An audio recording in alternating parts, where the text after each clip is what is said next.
Hari ini Indonesia telah memasuki babak baru tentang transformasi ekonomi untuk menciptakan nilai tambah bisnis Indonesia bagi dunia. 今回の変革により、インドネシアの投資はもっと進むと思います。这里让我们所有的产品到达国际市场非常便利，非常方便。And is optimistic that the government's commitment will ensure for business sustainably. And at the same time involve small and local medium-sized enterprises. Especially human resource, natural resource. Indonesia have many attractive investment facts. Will make it easier for investor to gain market access. Jadilah bagian dari perubahan masa baru Indonesia. Semuanya ini kita lakukan dalam bentuk kolaborasi yang positif untuk saling menguntungkan.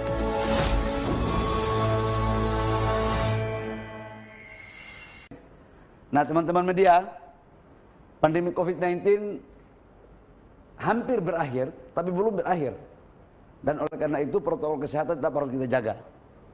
Saya ingin melaporkan aja kepada teman-teman media bahwa seperti janji saya pada beberapa minggu lalu untuk menyampaikan laporan kinerja realisasi investasi pada kuartal pertama. Hari ini total realisasi investasi kita di kuartal pertama 2022 alhamdulillah berkat kerja keras dari teman-teman DPM-PTSP Kabupaten Kota dan Provinsi. Hari ini juga hadir kalau tidak salah ya. Betul, mengikuti saya sapa dulu DPM-PTSP, ini yang paling hebat mereka ini. Total investasi kita sebesar 282,4 triliun. Ini pada kuartal pertama. Kemudian kalau kita bandingkan Q&Q itu pertumbuhannya 16,9%. 16,9%. Sementara kalau dibandingkan dengan tahun kemarin di 2021 pada kuartal yang sama year on year itu tumbuhnya 28,5%. Teman-teman tahu bahwa tahun ini adalah tahun ujian berat bagi kami di Kementerian Investasi karena Bapak Presiden memerintahkan untuk menaikkan target investasi kita sebesar 1.200 triliun sebagai salah satu. Itu bisa kita clearkan di sini dengan membuat strategi adalah investasi di sektor manufaktur, kemudian padat karya dan teknologi tinggi. Pak Menteri izin, ini berarti rekor ya Pak Menteri ya? Nah teman-teman semua, saya menyampaikan bahwa ini rekor 10 tahun terakhir. 10 tahun terakhir di mana pertumbuhan realisasi investasi Q&Q kita itu baru kali ini tumbuh 16%. Sementara year on year-nya juga itu 28,5%. Ini rekor 10 tahun terakhir. Saya nggak ngerti teman-teman Kementerian Investasi kerjanya siang malam kelihatannya ini. Dan ini menunjukkan bahwa kebijakan negara, kebijakan pemerintah dalam meramu strategi investasi ini on the track. Ini memberikan rasa kepastian, rasa sesuatu yang berbeda untuk kemudian bagaimana teman-teman investor bisa menanamkan investasinya baik dari dalam maupun luar negeri. Kemudian bagaimana PMA-nya? FDI-nya itu sebesar 52,1%. Sementara PMDN-nya itu 47,9%. Nah kalau PMA-nya, Q&Q-nya itu naik 20%, sementara year on year-nya naik 31%. Ini teman-teman media, tolong dicatat nih. Ini untuk global, luar negeri, sudah mulai nyaman dan sudah mulai yakin terhadap stabilitas regulasi, stabilitas kebijakan negara dalam mendorong investasi masuk ke Indonesia. Ini buktinya apa? Year on year-nya naik 31%. Jadi dibandingkan dengan kuartal pertama kuartal keempat 2021 itu tumbuhnya 31%. Nah, kemudian PMDN kita tidak kalah jauh penting. PMDN-nya juga tumbuh sebesar 13,3% Q&Q dan year on year-nya itu 25,1%. Jadi PMA-nya tumbuh, PMDN-nya juga tumbuh. Jadi ini sama-sama tumbuh. Nah ini yang kita inginkan supaya menuju kepada investasi yang berkualitas. Nah berikutnya berikut salah satu perintah Bapak Presiden kepada kami adalah tidak ada artinya kalau investasi itu hanya dilihat dari angka, tapi penyebarannya tidak kita lakukan secara baik. Nah, alhamdulillah hari ini investasi kita ada Jawa dan luar Jawa. Di luar Jawa itu 52,7% atau setara dengan 148,7 triliun. Year on year-nya naik 30%.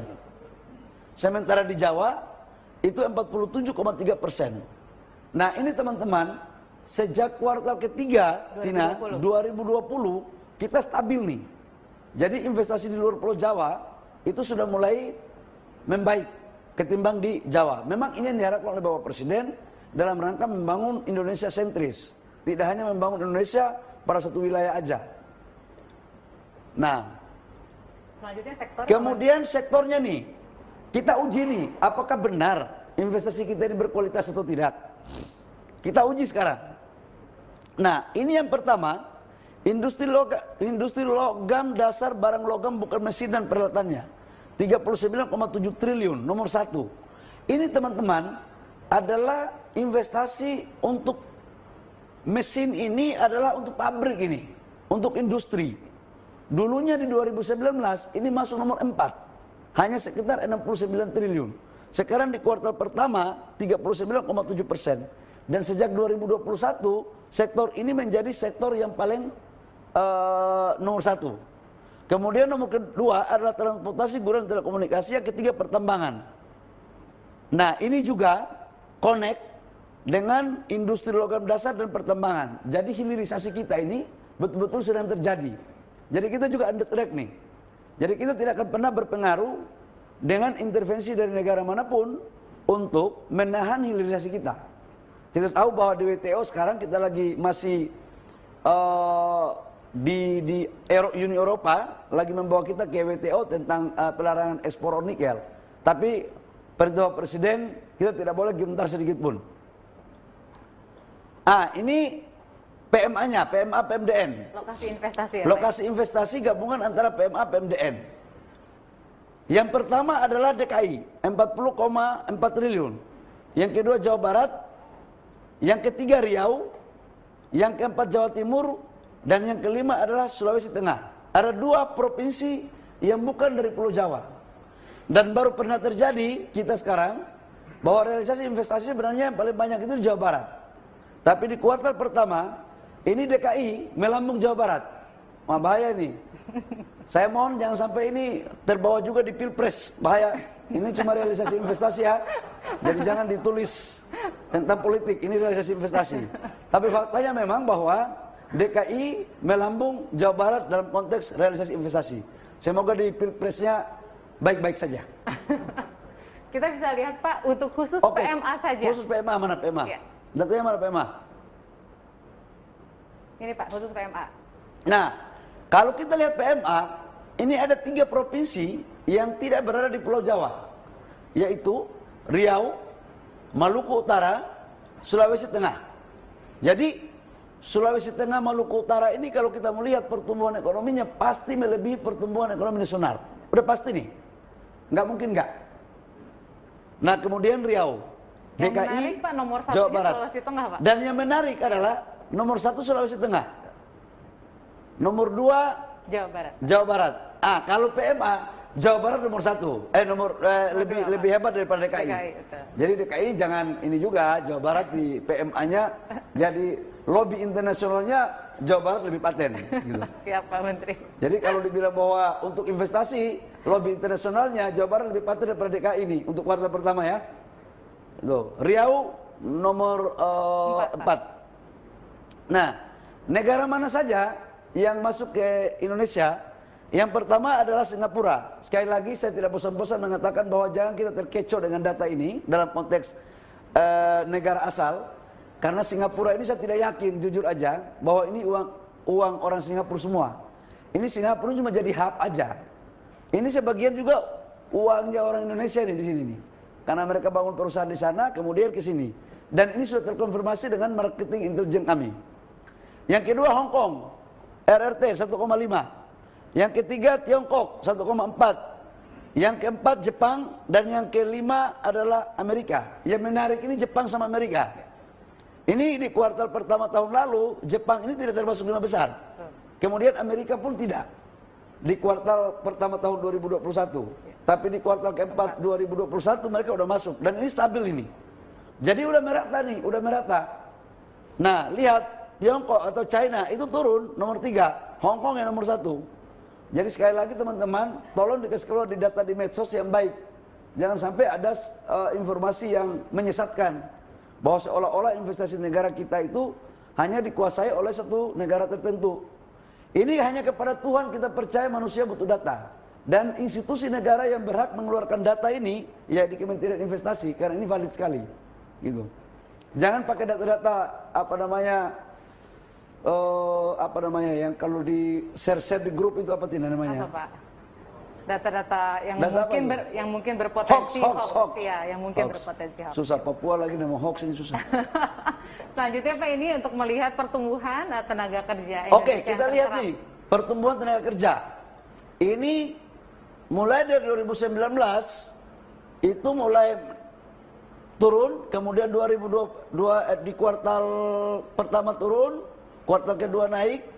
Nah, kita lihat di kuartal keempat itu naik. Kalau kita lihat standar di 2021, nah kita lihat 2022 mulai naik nih. Tak 300.000 lebih nih, 319.000. Jadi ini yang biasa tanya saya, ini wartawan dari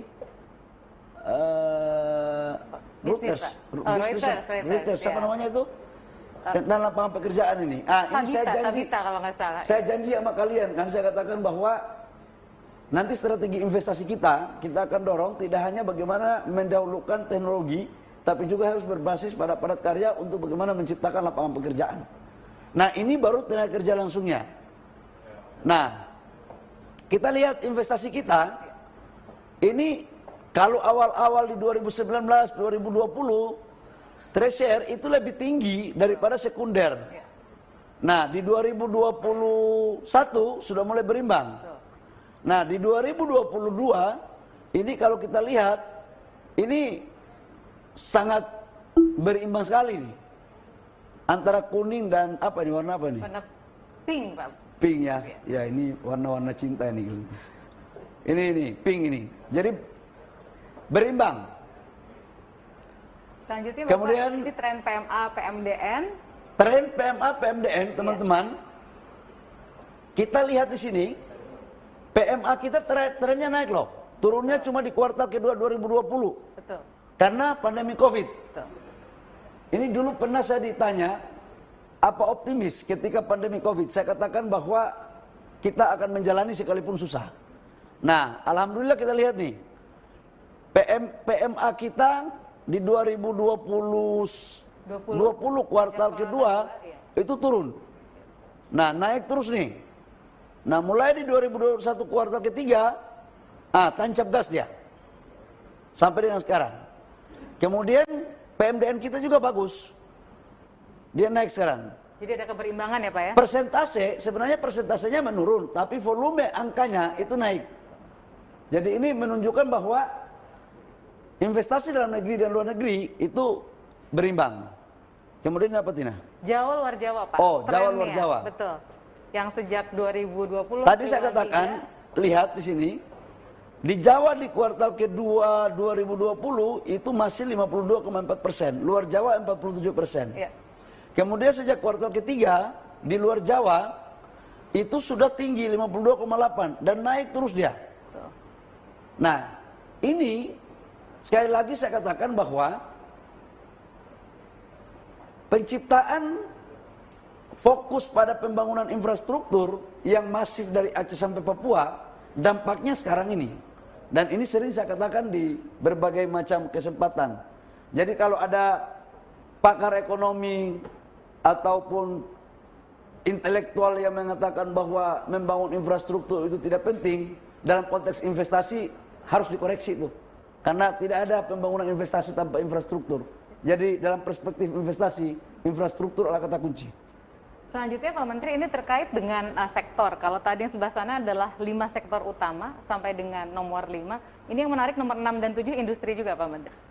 Oke, Ya. Oh tadi ya, nambah ya, industri makanan naik ya Tina ya? Betul, dan nomor Sama- 7-nya industri kimia dan farmasi. Oke, industri kimia dan farmasi. Teman-teman, sejak pandemi COVID kan kita tahu bahwa obat-obat kita, bahan baku, dan alat kesehatan kita, itu kita impor itu masih 90%.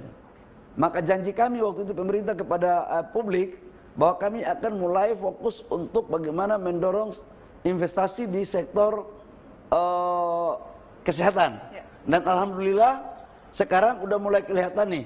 Ya, Naik 16,9 triliun. sudah 16,9 triliun di kuartal pertama.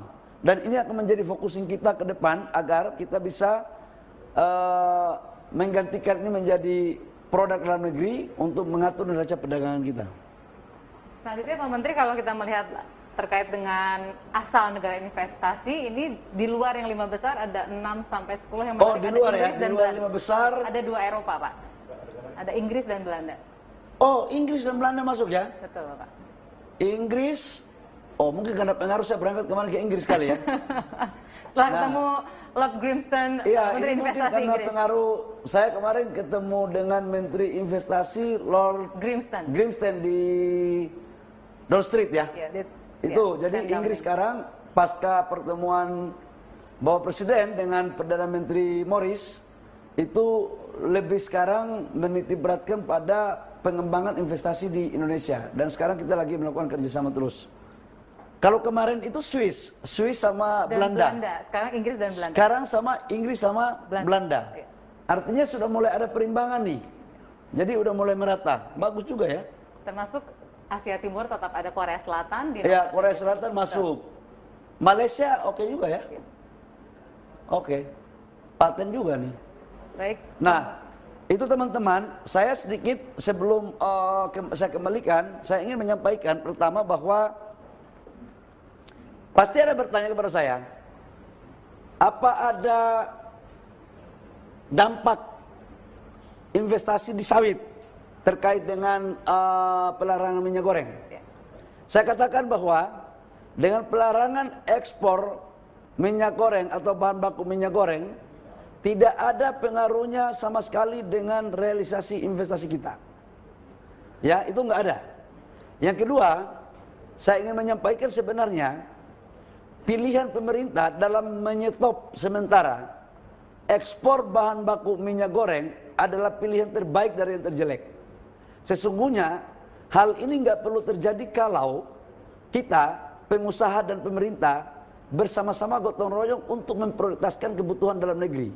Tapi kalau memang pengusaha, sebagian pengusaha tidak mau mengikuti saran dari apa yang dilakukan oleh pemerintah dalam rangka perbaikan untuk kepentingan rakyat kecil, maka pemerintah punya cara untuk bagaimana menertibkan pengusaha. Sekali lagi, pemerintah tidak boleh sewena-wena pada pengusaha, tapi pengusaha juga harus tertib, jangan mengatur pemerintah. Yang mengatur pengusaha adalah pemerintah. Ya, tolong itu di-clearkan. Kita pingin semuanya sebenarnya harus sama satu jalan ya. Pemerintah, pengusaha, dan masyarakat. Yang kedua, saya juga ingin menyampaikan kepada saudara-saudara saya, sahabat-sahabat saya, teman-teman saya, tolong kalau memberikan statement itu yang agak sedikit dapat dipertanggungjawabkan. Nggak benar itu kalau orang mengatakan bahwa kenaikan kelangkaan minyak goreng ini karena mengumpulkan dana dari kelompok usaha tertentu untuk dijadikan sebagai logistik politik. Itu nggak benar itu. Jadi mohon kita sama-sama sesama anak bangsa untuk kita memberikan statement yang baik dapat dipertanggungjawabkan untuk perbaikan ekonomi dan stabilitas investasi. Itu Din. Terima kasih Pak Menteri. Selanjutnya kami tentu menyilakan rekan-rekan media untuk bertanya. Dan sudah adakah yang mendaftar untuk bertanya?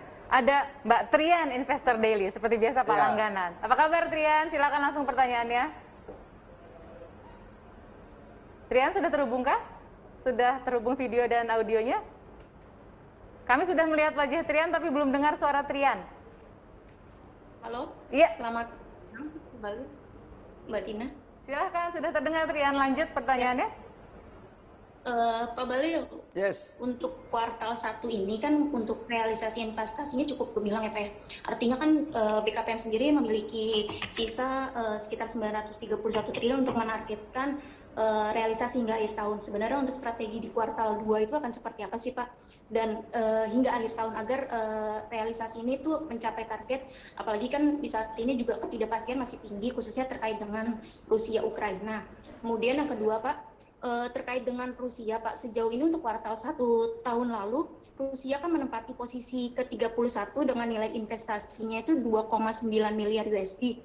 Nah untuk kuartal 1 ini kira-kira nilai investasi dari Rusia itu berapa dan sekarang ada di posisi keberapa? Apakah memang terpengaruh dari perusahaan multinasional itu wait and see dengan adanya perang dari Rusia dan Ukraina?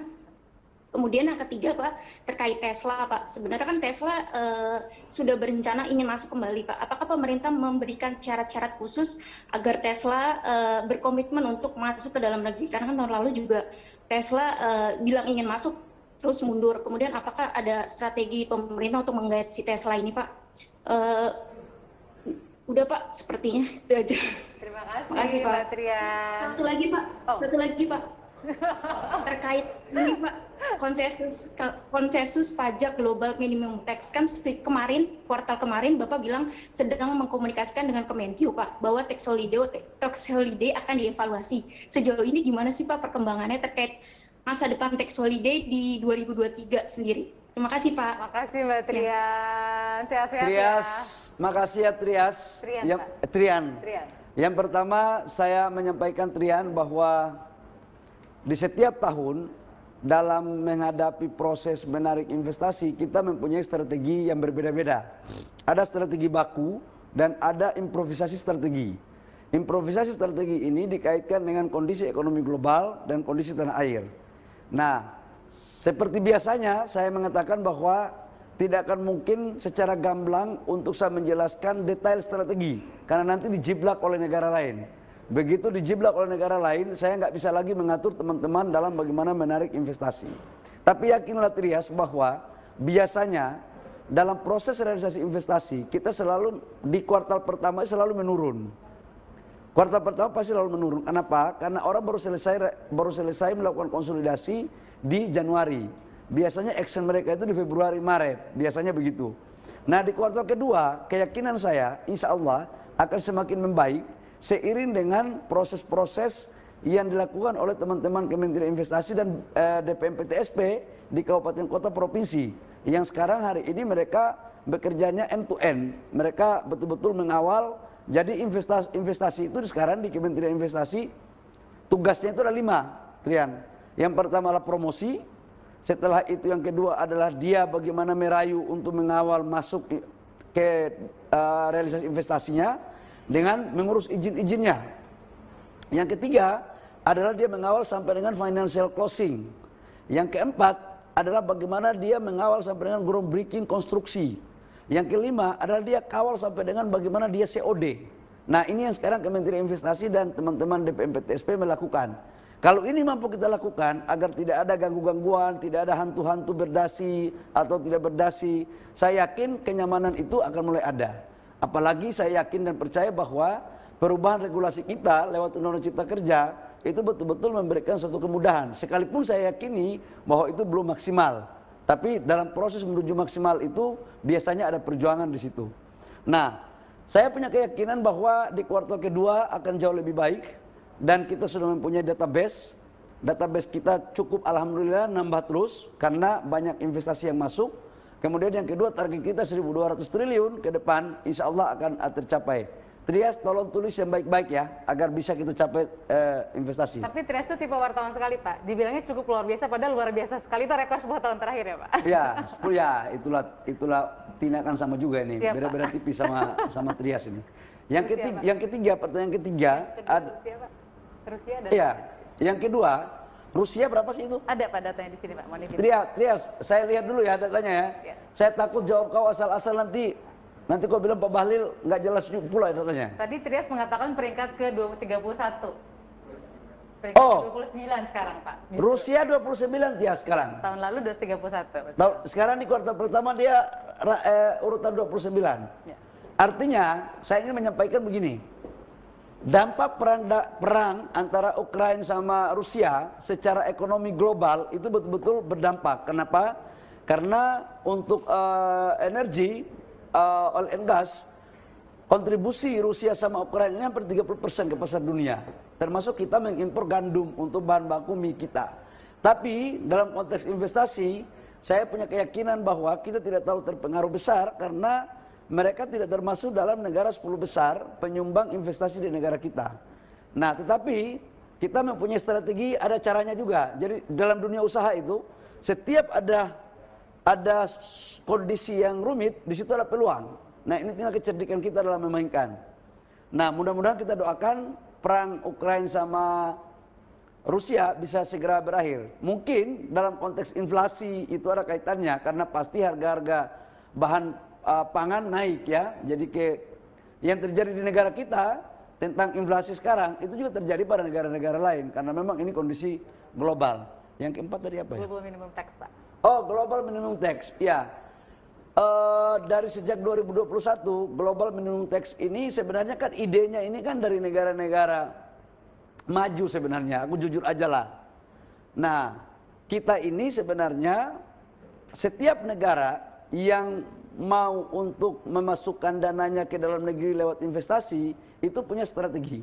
Nah, kelihatannya di G20 Ibu Menkyu juga sedang menggodok tentang strategi untuk bagaimana kita bisa mensiasati yang konstruktif dan positif agar substansi daripada tax minimum global 15% ini kemudian tidak menghambat laju FDI kita masuk ke dalam negeri.